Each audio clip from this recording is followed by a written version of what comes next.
ناظرین، میرے ساتھ اس وقت ایک ایسے شخص موجود ہیں جو آج کے اس میڈیکل کیمپ کے حوالے سے بہت اہم کردار ادا کر رہے ہیں، اور وہ میں دیکھ رہا تھا کہ صبح 11 بجے سے بلکہ اس سے بھی پہلے وہ یہاں پر پرچیاں بنا کر لوگوں کو دے رہے تھے، اور یہ بہت ہی ایک مشکل کام بھی ہوتا ہے، چونکہ سارا کا سارا لوڈ جو ہوتا ہے نا وہ ایسے ہی بندے کے اوپر ہوتا ہے جو پرچی بنانے والا ہوتا ہے۔ تو ان سے میں بات کرتا ہوں اور جانتا ہوں کہ آج کے اس میڈیکل کیمپ کے حوالے سے ان کا ایکسپیرینس کیسا رہا ہے۔ السلام علیکم۔ وعلیکم السلام ورحمۃ اللہ وبرکاتہ۔ سر، آپ کا نام؟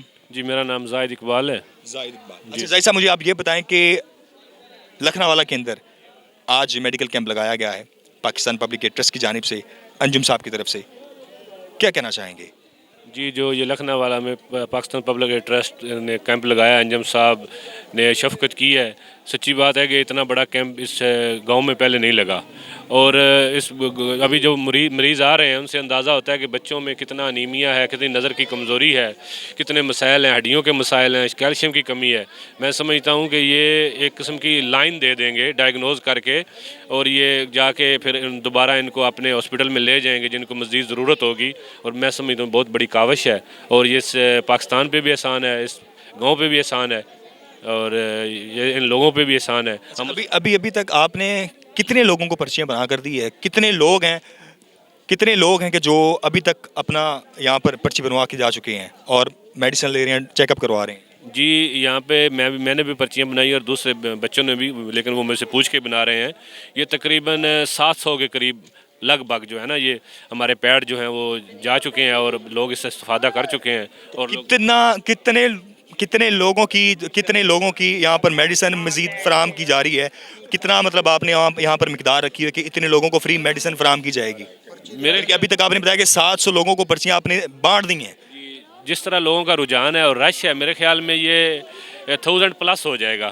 4 بجے تک ٹائم ہے، تقریباً 1-1:30 بج گیا ہے۔ جی، یہ 1000 پلس ہو جائے گا، 1500 ہو جائے، 1400 ہو جائیں، لیکن یہ ایسے ہو جائے گا کیونکہ لوگوں کا رش ہے، لوگ دلچسپی لے رہے ہیں، اور ڈاکٹر بھی ماشاءاللہ بڑے اچھے ہیں، ایکسپیرینس ہیں، لوگ مطمئن ہیں، دوسرے لوگوں کو جا کے بھیج رہے ہیں۔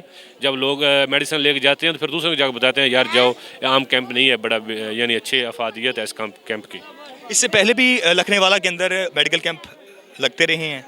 ہاں، لکھنؤ والا میں میڈیکل کیمپ لگتے رہے ہیں، لیکن وہ چھوٹی نوعیت کے تھے، یعنی اس میں پہلے تو ایک کیمپ لگا تھا، وہ میڈیسن پراپر نہیں تھی، یعنی ڈائگنوز سسٹم بھی نہیں تھا، تو کبھی آنکھ کے حوالے سے تھوڑا بہت کوئی چیک اپ کرتے ہیں، لیکن ایسے وسیع پیمانے پہ یہاں پر تو میں نے خود بھی دیکھا کہ یہاں پر ناظرین، یہاں پر آنکھوں کے حوالے سے، ہیپاٹائٹس کے حوالے سے، دمے کے حوالے سے، شوگر کے حوالے سے، یورک ایسڈ کے حوالے سے، ہر یعنی کہ جو بھی امراض یہاں پر ایک کامن انسان کے اندر پائے جاتے ہیں، یہاں پر فری اس کی میڈیسن بھی دی جا رہی ہے، ان کا چیک اپ بھی کیا جا رہا ہے، اور ٹیسٹ بھی کیے جا رہے ہیں۔ تو سر، آپ آخر میں کیا کہنا چاہیں گے یہاں کی عوام کے لیے، پاکستان پبلک ایڈ ٹرسٹ کے حوالے سے، اور مخیر حضرات کو کیا پیغام دینا چاہیں گے کہ وہ اس کار خیر کے اندر بڑھ چڑھ کر حصہ لیں؟ جی، میں سمجھتا ہوں پاکستان کے جتنے مسائل ہیں، اس طرح کے لوگ جس طرح پبلک ایڈ ٹرسٹ والے ہیں اس طرح کے میدان میں آئیں تو لوگوں کی کچھ غم دور ہو سکتے ہیں، خوشیوں میں آپ حصہ بانٹ سکتے ہیں، لوگوں کی جو بیماریاں ہیں ان میں آپ کچھ دعائیں دیں گے، کچھ لوگوں کو حوصلہ افزائی کریں گے، کوئی ڈائگنوز کریں گے، کوئی رہنمائی کریں گے، تو میں سمجھتا ہوں یہ ایک بہت بڑا آسن قدم ہے، اور اللہ تعالیٰ ان کو توفیق دے مزید بھی یہ اس طرح کے اقدام کرتے رہیں۔ ہم ان کو اپریشیٹ کرتے ہیں اور ان کے شکر گزار ہیں کہ یہ ہمارے گاؤں میں تشریف لائے۔